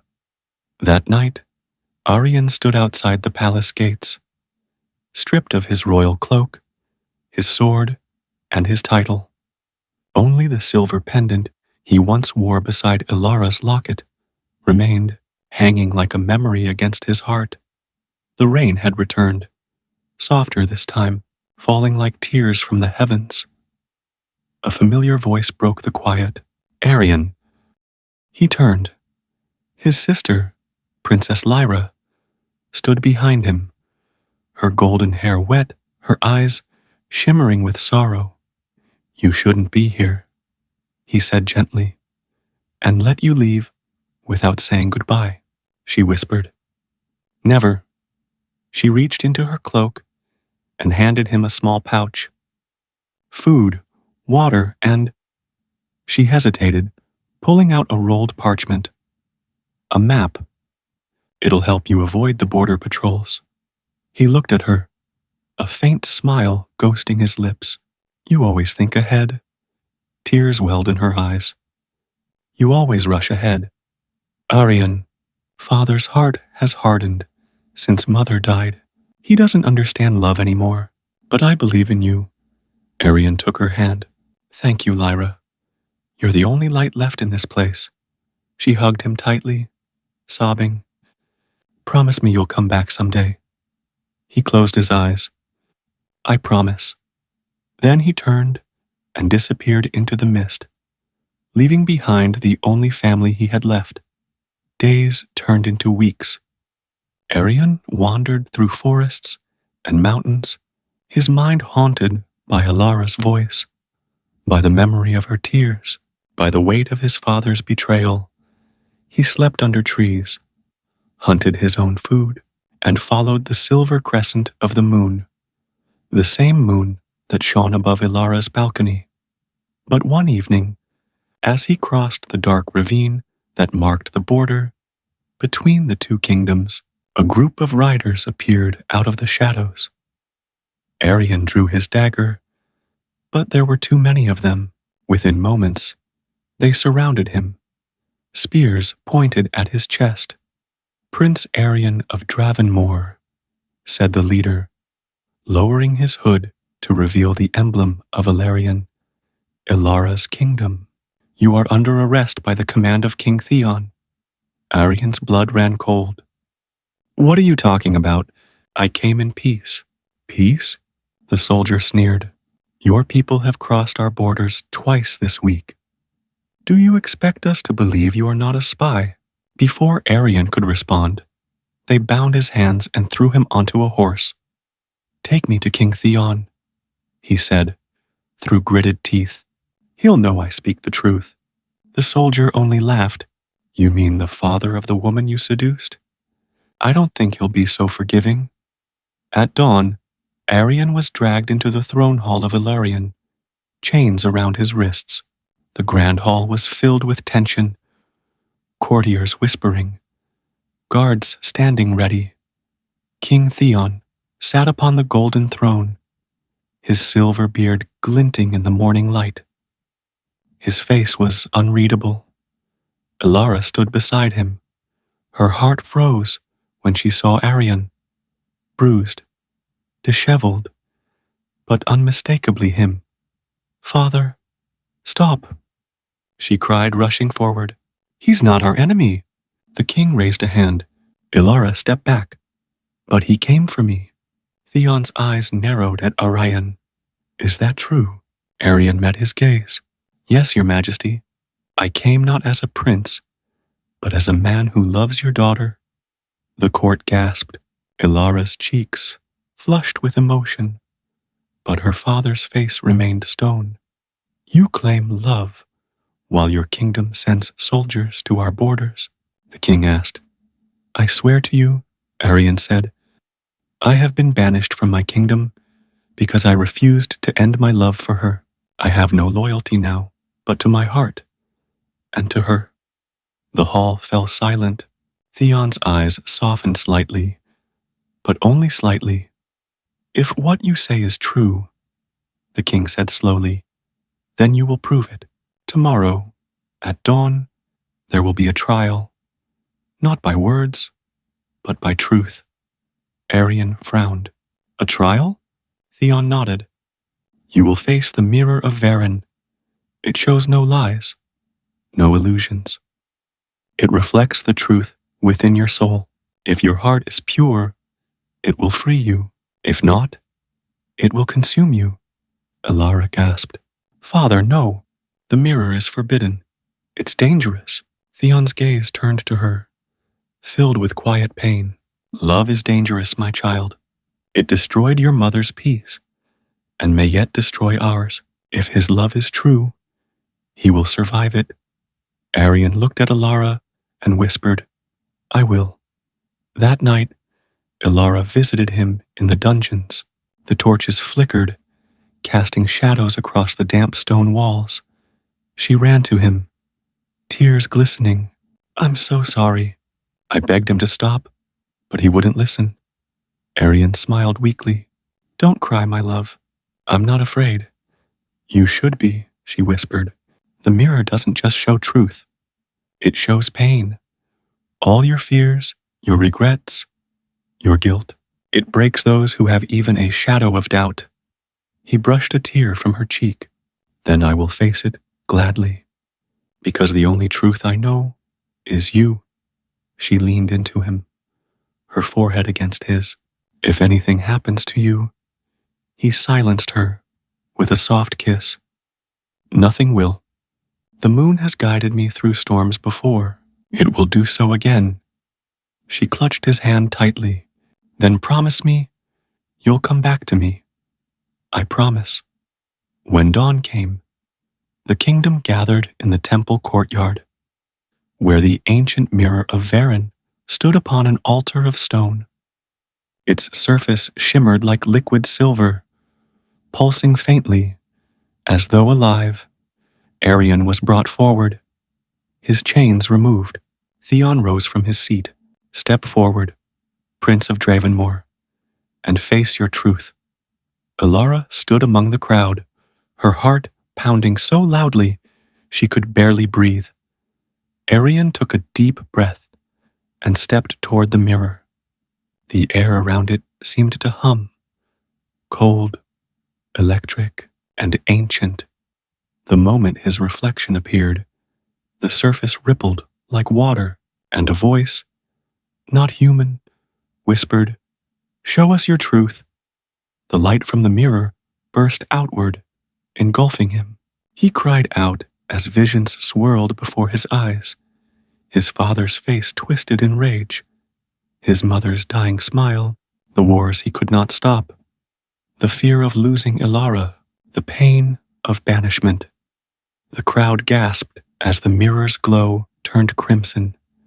"Elara," he called, his voice breaking. "Don't look away." She stepped forward, tears streaming down her face. "You're not alone, Arian. You never were." The mirror pulsed again, and then slowly, the red light began to fade. The swirling visions calmed. The silver surface turned clear. And there, before the entire kingdom, the mirror reflected a single image. Arian and Elara together, standing beneath a crescent moon. Theon's breath caught. The mirror's voice whispered one final word before fading into silence. "True." The crowd fell into stunned quiet. Theon stood, his eyes glistening with something between pride and sorrow. "The mirror does not lie," he said softly. "Your love is pure." Elara ran to Arius, throwing her arms around him as the chains of doubt finally broke. The kingdom erupted in applause, though some eyes still burned with envy and disbelief. Theon approached them slowly. "Perhaps," he said, "there is hope yet for peace." Arian bowed his head. "I will earn it, Your Majesty, with my life, if I must." Theon placed a hand on his shoulder. "Then you are welcome here, son of Dravenmore." For the first time, Arian smiled with both relief and love. He turned to Elara, whispering, "The storm has passed." She smiled through tears. "For now." And somewhere, deep in the distance, thunder rumbled once more, as if reminding them that peace, like love, never comes without a price. The moon hung low over Ilarian Palace, silver light spilling through the stained glass windows, like soft tears of heaven. The scent of jasmine filled the royal gardens, where Princess Elara and Prince Arian walked side by side. Their hands brushed occasionally, not quite holding, but close enough to feel each other's warmth. The days following Arian's trial had been full of celebration, but tonight there was a quiet that neither of them could ignore. "Do you ever wonder," Elara said softly, "if peace can really last?" Arian looked up at the stars, their light mirrored in his gray-blue eyes. "I wonder that every day, but I believe we can make it last, if we fight for it, together." She smiled faintly, though her gaze lingered on the horizon where the forests turned black. "There are whispers in the court," she admitted. "Some say your father is preparing his armies again." Arian frowned. "My father would not—" He stopped himself. "No, that's not true. He might." Her fingers tightened around his. "If war returns, it will destroy everything we've built." He turned toward her fully, brushing a strand of hair from her face. "Then I'll stop him before it begins." But in his heart, A quiet dread began to bloom, a shadow that whispered of old hatred and of secrets yet unseen. The next morning, Arion was summoned to the royal council chamber. King Theon sat at the head of the table, his expression unreadable. Maps were spread across the surface, borders marked in red ink, supply routes, and coded messages. Your father, Theon began, has sent envoys to our southern strongholds, not in peace, but in disguise. My scouts intercepted them last night. Arion felt his blood run cold. That can't be. Theon's eyes hardened. I have the proof. He held up a sealed letter bearing the crest of Dravenmore, his family's sigil. You must decide where your loyalty truly lies, Prince. Arion stood frozen, his heart hammering. I would never betray you. I don't question your heart, Theon said quietly.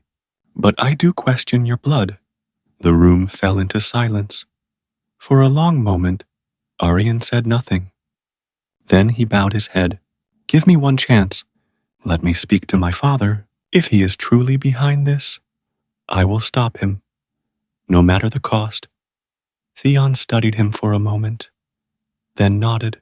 You have 3 days.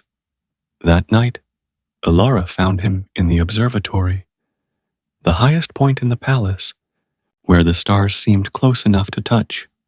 He stood by the window, staring into the endless dark beyond the horizon. I heard, she said softly. He didn't turn. I have to go back. Her voice trembled. You can't. It's a trap. He'll kill you. He faced her then, his eyes full of sorrow. I have to try. If I don't, more will die, maybe even you. Tears welled in her eyes. Arion, please. He took her face in his hands.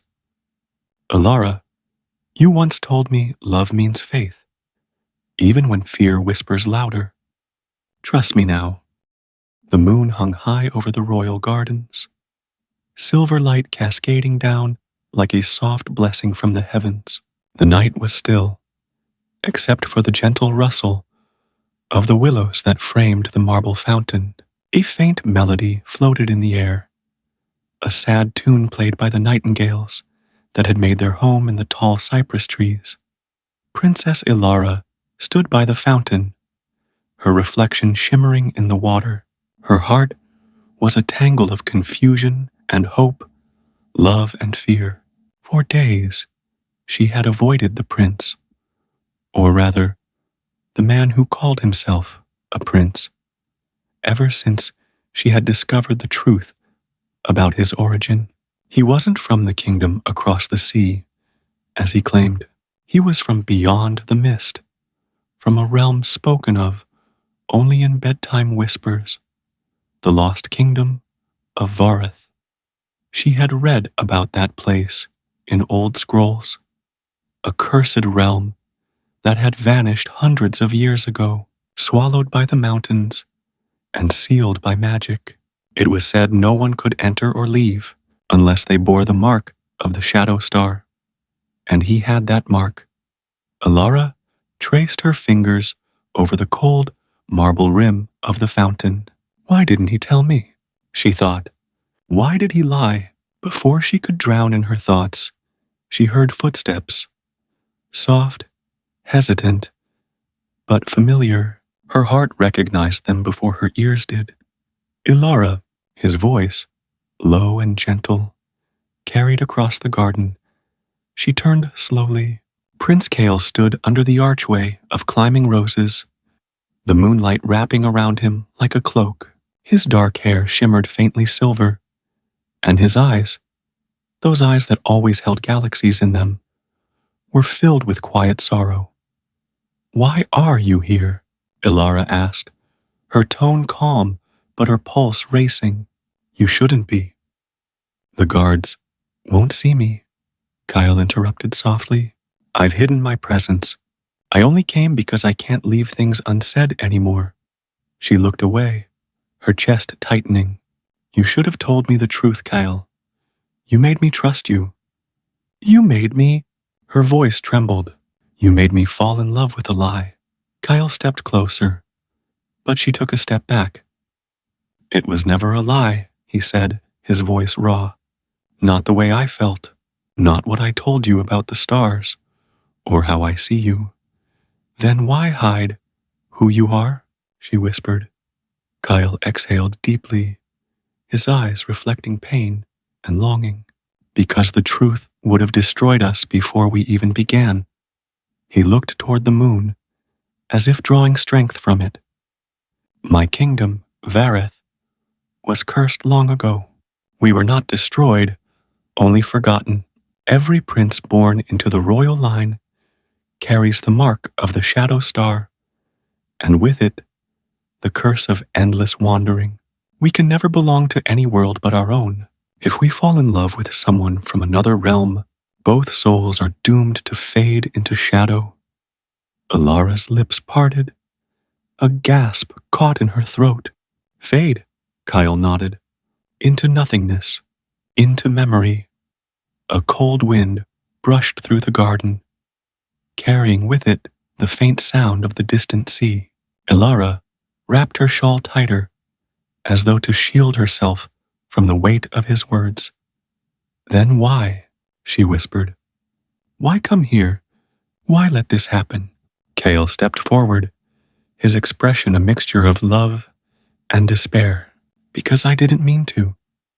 I came searching for the key that could break the curse, a spell said to be hidden in the vaults of your father's library. But when I saw you, I forgot everything else. He smiled faintly, his eyes softening. You looked at me that day in the garden, and I felt alive for the first time in centuries. Ilara's heart clenched. Her tears shimmered in the moonlight. You should have stayed away. I tried, he whispered. Every night I told myself to leave, but every dawn I found myself watching the light touch your window. The silence between them stretched, filled with the music of the fountain and the chorus of crickets.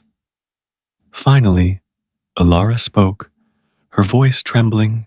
Is there truly no way to break the curse?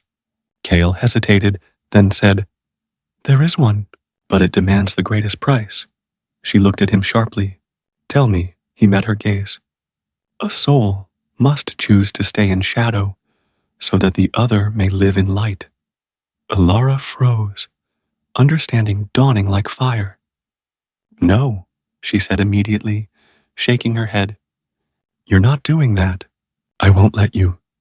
Kyle stepped closer, gently taking her hands in his. His touch was warm, real, but his pulse felt faint, as if he were already fading. I would do it without hesitation, he said softly. You have brought me peace, Alara.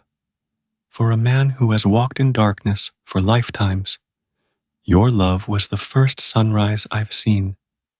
If fading is the price, then I'll pay it. She shook her head violently, tears spilling down her cheeks. No, Kyle, there must be another way. He brushed away a tear with his thumb, smiling sadly. There never is, in stories like ours.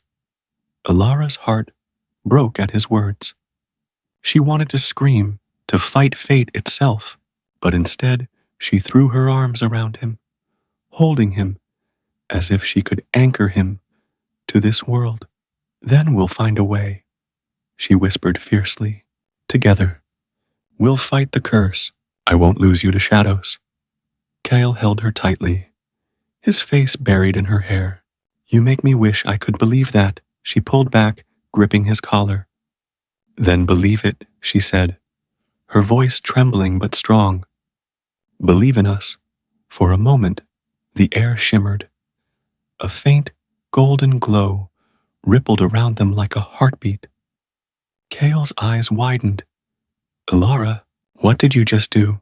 I don't know, she whispered, her hands glowing faintly where they touched him. I just refused to let you go. The golden light pulsed again, brighter this time. It spread around Kyle, weaving patterns in the air, runes of ancient magic neither of them recognized. Kyle stared in awe. This is impossible. You're breaking the seal. Ilara's tears turned to laughter. Then let it be impossible. Let the world remember you again. The fountain water sparkled, the moonlight intensifying until it seemed to pour liquid silver across the garden. The night itself held its breath. Kale's form flickered, half light, half shadow, but the gold light clung to him, refusing to let him vanish. And then, just as suddenly as it began, everything went still. Ilara blinked, disoriented. Kyle stood before her, whole and solid, his hand warm in hers. The mark of the shadow star had vanished from his wrist. He looked at her, disbelief in his eyes. You freed me. She smiled through her tears. We freed each other. Kyle laughed, the sound bright and real, echoing through the moonlit garden. He cupped her face gently, his voice low. Then allow me to make this moment eternal.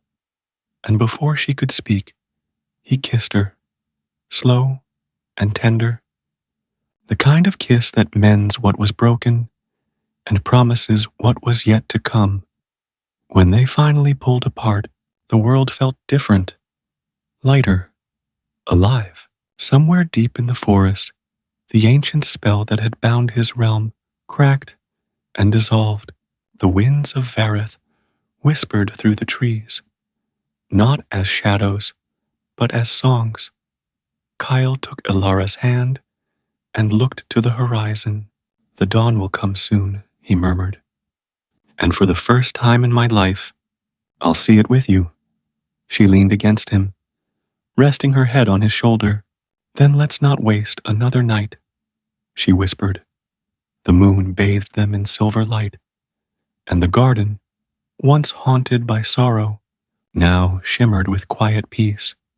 For though their story had been written in stars and bound by curses, love, true love, had rewritten the ending.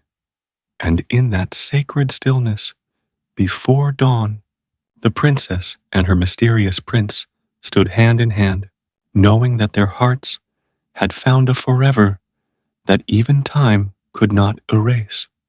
The first light of dawn crept across the horizon, painting the sky with soft strokes of gold and rose. For a long moment, it was silent, a sacred stillness that seemed to hold its breath, as if the world itself were waking from a long dream. Ilara opened her eyes to that tender glow. The dew sparkled on the grass, tiny diamonds scattered across the royal garden. She turned her head and saw Kyle standing a few steps away, bathed in the light of the new morning. His expression was one of awe, pure, childlike wonder, as if he were seeing the sunrise for the first time in centuries. And perhaps he truly was. It's beautiful, he whispered, voice trembling. I'd forgotten what warmth felt like. Ilara smiled softly. You'll have many mornings now to remember. Kyle turned to her, and there was something different in his eyes, something brighter, alive. The shadows that had once clung to him were gone, but beneath the joy, she sensed something else too. Hesitation, maybe even fear. What is it? She asked quietly. He hesitated, then looked toward the distant hills. The curse is broken, but the spell that sealed my kingdom will now awaken too. When Vareth returns to this world, so will everything that was trapped within it, both light and darkness. Ilara's breath caught. You mean? Yes, Kale said. The Shadow Court, the sorcerers who first cast the curse. They'll awaken as well. My people will need a ruler, someone to lead them out of the dark. But I don't know if I am still that person. Ilara stepped forward, her gown whispering over the grass. She reached up, touching his face gently. You are. You broke centuries of silence and found your way back to the light. That makes you more than a ruler, Kale. That makes you a guide. Kyle smiled faintly, resting his forehead against hers.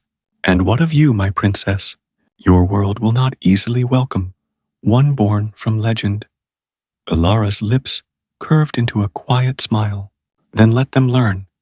The truth cannot stay buried any more than the sun can refuse to rise.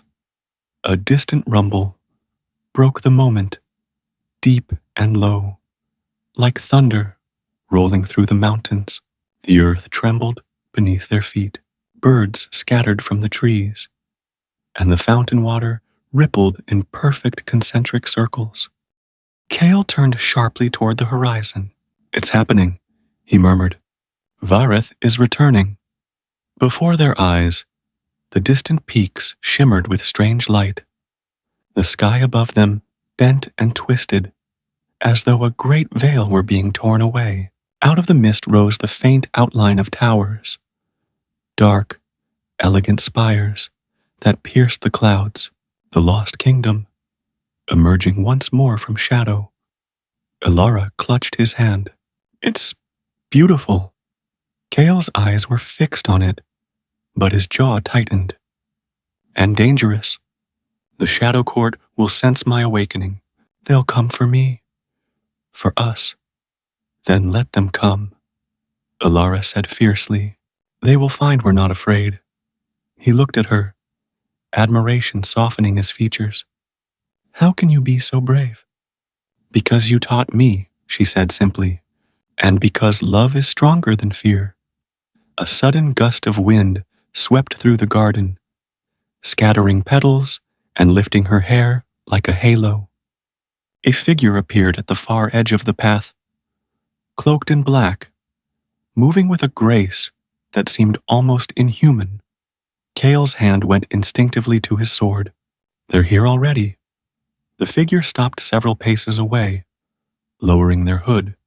An older woman's face emerged, regal, pale, with eyes that glowed faintly violet. Kyle of Vareth, she said, her voice both beautiful and cold. You should have stayed forgotten. Kyle's expression darkened. Lady Morith, Ilara felt a chill sweep through her. Who is she? The last of the Shadow Court, Kale said quietly. The one who cast the curse on our bloodline. Lady Morith's gaze flickered to Ilara, studying her with disdain. A mortal princess. How quaint. Tell me, Kale, did you truly think love could undo what was sealed by the stars themselves? I didn't think, Kyle said, stepping protectively in front of Ilara. I believed. The sorceress's lips curved into a cruel smile. Belief is fragile. Let me show you the truth. She lifted her hand, and darkness swirled from her palm, thick as smoke. It coiled through the air, snuffing out the sunlight, and the garden was swallowed in shadow. Ilara felt the cold seep into her bones. The flowers wilted, and the air grew heavy with despair.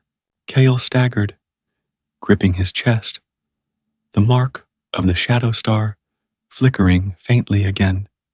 Kale, Ilara cried, catching him before he fell. Lady Morith's voice echoed through the dark. You may have broken the seal, but the curse still remembers you. Your love will only hasten your end. Ilara looked up, fury burning through her fear. You're wrong. Morith tilted her head, curious. Am I? Ilara rose slowly, holding Kale's hand in hers. Her heart pounded, but her voice was steady. Love doesn't destroy. It creates. You locked his world away because you feared it. But love is not your shadow to command, the sorceress sneered. Bold words from a mortal girl.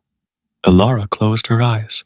Somewhere deep inside, she felt the warmth that had saved Kale once before, the same light that had shattered his curse. She focused on it, letting it grow. A soft glow spread from her hands, golden and pure. Kael's breathing steadied as the light surrounded them both, pushing back the darkness inch by inch. Morith hissed, "What have you done?" Ilara's eyes opened. They shone like stars. "I'm doing what you never could.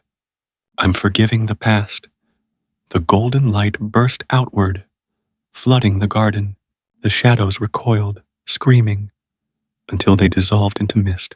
The sky cleared, and sunlight broke through once more.